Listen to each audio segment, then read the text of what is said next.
ओम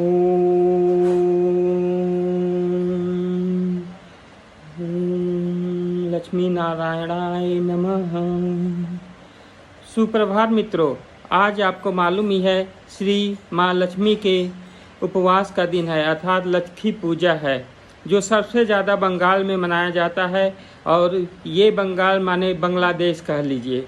बांग्लादेश के अनुयायी के लोग लक्ष्मी पूजा को बहुत ही धूमधाम से मनाते हैं।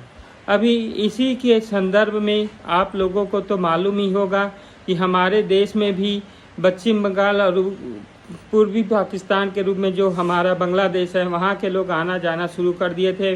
बंग के पहले पूरा भारतवर्ष एक था, लेकिन कुछ आतिताइयों और अंग्रेज़ों के बंटवारे के उपरांत हमारे देश के कई टुकड़े हुए, जिसमें से बांग्लादेश भी एक बना, जिसकी 1971 में हम लोगों ने साथ दिया और उसे एक स्वतंत्र राष्ट्र बनाया। लेकिन कट्टरपंथी पाकिस्तानी सोच और घटिया विवेक के द्वारा उन्होंने अपने आप को इतना निम्न कोटि का बना लिया। संकीर्ण विचारधारा के कारण उनकी स्थिति ये है कि अब वहाँ पे अल्पसंख्यक हो गए हैं बंगाली समुदाय, यानी बंगाली हिंदू समुदाय, और कट्टरपंथियों का बोलबाला हो गया है। तथा उन्होंने सत्ता पलट कर अभी इसी 2024 में उस बांग्लादेश के पावन धरती को हिंदुओं के लिए बहुत ही घृणित और बहुत ही चिंताजनक स्थान बना दिया है।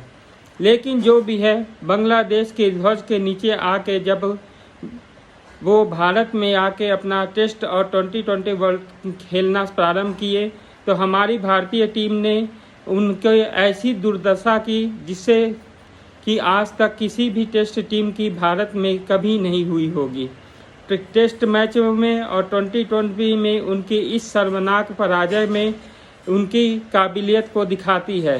यही बांग्लादेश की टीम पाकिस्तान जाके पाकिस्तानियों को हरा के आई थी और यहाँ पे भी बहुत ही गर्वान्वित होकर अपना सीरीज का आगाज़ की थी। लेकिन वहाँ पे जीतना और यहाँ पे जीतना वही था जैसे कि एक बच्चे के टीम से खेलना और एक इंटरनेशनल टीम से खेलना, दोनों में अंतर को उन्हें पता चल गया और इसके बाद वो पूरी तरह से खीसे पिटे होकर अपने देश को लौट गए हैं। अब हमारी दूसरी सीरीज न्यूजीलैंड से होने वाली है, जो कि आप लोगों के सामने आज से प्रारंभ हो रहा है। ये तो बातें क्रिकेट और धर्म की बातें थी जिसको हमने आपको याद दिलाया है। अभी हमारे देश में मात्र 2 ही विचारधारा के लोग हैं जो केवल एक ही केंद्र बिंदु उनकी बनी हुई है, किसी भी तरह सत्ता पर अपना अधिकार जमाना। सत्ता की प्राप्ति के लिए वो सभी विचारधाराओं को अपने स्वार्थ के लिए अपनी तरफ खींच लेना चाहते हैं, उनके अनुयायियों को अपनी तरफ लाना चाहते हैं। उसमें जो सबसे बड़ी विचारधारा है वो इंडी गठबंधन की है, जो फूट डालो और राज करो की नीति के तहत अपने वोट बैंक के प्रमुख सदस्यों को अपनी तरफ आकर्षित करना चाहते ही हैं। साथ में उन्होंने ये भी भरसक प्रयास करते रहते हैं उनको विशेष समुदाय अर्थात मुस्लिम समाज के समस्त वोट उनकी तरफ ही पड़े, और इसी के लिए वो कई तरह के अनर्गल कार्य करते रहते हैं तथा जिसका परिणाम हमारी आम जनता को भोगना पड़ता है। रेलवे की डिटेंशन को ले ले या कहीं भी हिंसक प्रदर्शन तथा किसी भी शोभा यात्रा पे पथराव, आगजनी और गोलीबारी इत्यादि की इनकी प्रमुख एजेंडा बना हुआ है। क्योंकि ये सब चीज़ें एक दिन में नहीं होती, इन्हें पूरी तरह से प्रासंगिक और पूरी तरह से सुनियोजित तरह षड्यंत्र के तहत किया जाता है। इसी के षड्यंत्र के लिए इंडी गठबंधन के प्रमुख श्रीमान राहुल गांधी जी अमेरिका में जाके खालिस्तानी इत्यादि देश विरोधी ताकतों से मिलते हैं तथा उनके द्वारा किए गए इन सभी कर्तव्यों और इन सभी विचारधाराओं को एक करके देश में अशांति पैदा करने की भरपूर कोशिश की जाती है, जिसका उदाहरण हम हर समय देखते ही रहते हैं। पंजाब के मूसेवाला हत्याकांड हो या अभी जो हत्याकांड प्रारंभ हुआ है बम्बई में हुई है बाबा सिद्दीकी की, इन सभी के पीछे यदि हमें किसी तरह यदि जांचबीन किया जाए तो पूरी सी पूरी ये राजनीतिक षड्यंत्र का ही बोलबाला है तथा ये राजनीतिक षड्यंत्र उन विघटनकारी शक्तियों को बढ़ावा दे रही हैं जिन्हें हमारे विरोधी दल, हमारे देश के राजनेता अपने स्वार्थ के लिए उनके समक्ष जाके अपना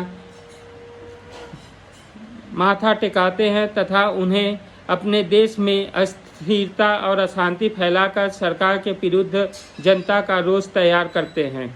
इस तरह की विचारधारा एक बार नहीं, जब जब कांग्रेस सत्ता से दूर रही है तब तक ऐसी भावनाएं, ऐसे कार्य, ऐसे क्रियाकलाप इनके द्वारा हमेशा होता रहा है। ये किसी अन्य पार्टी या अन्य विचारधारा के लोगों को कभी भी सत्ता में रहना नहीं देना चाहते हैं। ये इनकी एक खुद की बनाई हुई एक सोच है जिसमें वो केवल अपने आप को ही राजा मानते हैं और बाकी प्रजा को ये पूरी तरह से मात्र यही दिखाना चाहते हैं कि वो उनके सहारे और उनके भरोसे ही रह सकते हैं, अन्यथा उन्हें इस देश में शांतिपूर्वक जीने का कोई अधिकार नहीं है। इस तरह की विचारधारा वाली पार्टियों को पूरी तरह से अलग थलग कर दें और इन्हें किसी प्रकार का कोई भी वोट न देकर इनके पूरी तरह से कमज़ोर कर दें। वक्फ बोर्ड पे होने वाली जो कार्रवाई चल रही है, जिस पे बिल आने वाला है, उस बिल में जो भी प्रमुख बातें कही गई हैं उससे किसी भी आम आदमी के ऊपर कोई प्रभाव नहीं पड़ेगा। ये मात्र केवल उन लोगों के ऊपर पड़ेगा जो इस के आड़ में अपनी संपत्तियां दिन दुगनी रात चौगनी बढ़ाते रहे हैं और जो देश के बड़े भूभाग पे अपना कब्जा जमा के रखे हैं। और इनके प्रमुख जो कब्जा करने वाले संस्थाएं हैं या पार्टियां हैं, वो इन्हीं कांग्रेस और उनके दोस्तों की ही बनी चुनी गिनी हुई आज़ादी के बाद की पार्टियां हैं तथा उनके ही नेता और उनके परिवार वाले ही हैं। इसीलिए इस बिल को विरोध पूरी तरह से हर तरह से निम्न विचारधारा और शब्दों का चयन करके ये कर रहे हैं, लेकिन जनता के सामने इसके ऊपर सरकार भी चुप इसलिए है, यही समझ में नहीं आता। जनता के सामने उसे पूरी तरह से विस्तृत तौर पे इसे प्रसारित और प्रचार करना चाहिए, जिससे कि जनता को वास्तविकता का पता चले।